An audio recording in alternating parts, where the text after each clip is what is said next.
Hey guys, right here. And I just saw Resident Evil, and this movie isn't as bad as people made it out to be, as like the likes of Jeremy Jahns, Chris Stockman, and all those other people made it out to be. It's not a good movie, but it's not that terrible. Like I've seen worse movies. Like this movie, if the movie doesn't give me what it advertised, then it's terrible to me. Like I don't know what the fuck I was expecting with I Frankenstein. That was terrible. Legend of Hercules is fucking terrible. Paranormal Activity, the marked ones, and Ghost Dimensions were terrible. And a whole bunch of other movies are terrible. But this movie is a lot better than those movies I just named. This movie actually has some exciting-ish moments. It's edited to shit. Like every frame lasts about maybe a second long. Like it's like this. Someone would be punching. Hold on, let me just set my tripod up. If someone would be punching to go like this. All right.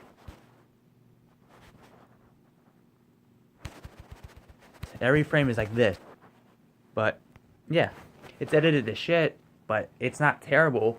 I mean, yeah, the fighting scenes were obnoxious to watch. I saw this in IMAX 3D. It's kind of head racking a little bit, but it's not like, oh my god, this movie is so terrible. There's worse pieces of shit you could be sitting through right now. You could be sitting through, I don't know, anything like, um, live. I think Live by Night may be a little like.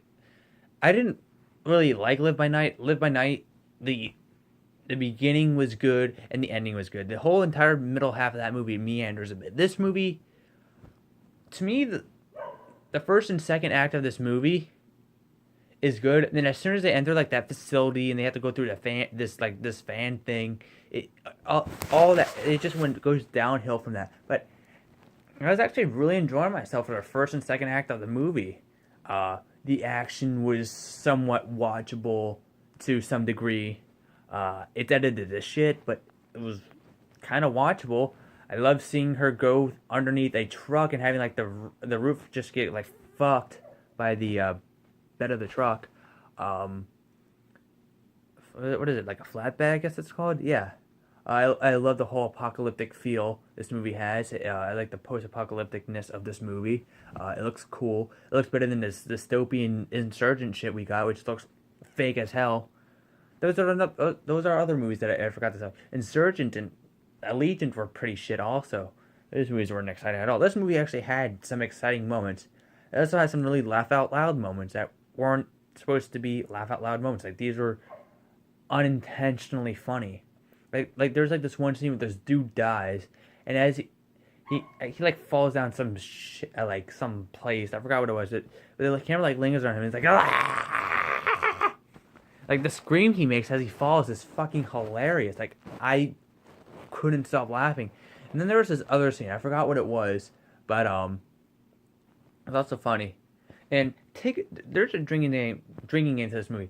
Drink every single time someone loses a finger in this movie. There's about two characters that happen. Spoiler alert, but it's fucking Resident Evil, the final chapter. What do you expect? It's not like I'm saying, oh, Spider-Man gets his hand cut off in Spider-Man: Homecoming. Although we did get a trailer for that. We got a lot of weird trailers. We got Spider-Man: Homecoming. I got a King Kong trailer. Guardians of the Galaxy 2. Stuff like that. But anyway, that's what I was saying. Ghost in the Shell. But this movie isn't terrible. I'm not gonna go fresh with this movie. I'm just gonna lay it out here and give this movie 2 out of 5 stars. Definitely not as bad as people made it out to be. That's also not good either. It's not like Schindler's List or Goodfellas or Spider-Man 1 and 2, but it's not terrible. It's not like I didn't hate myself watching this movie. I hated myself watching Legend of Hercules and the Ghost Dimensions, but I didn't hate myself watching this. Uh, One other thing, there's this little girl in the movie. She was laying in this position. I was like, you know what?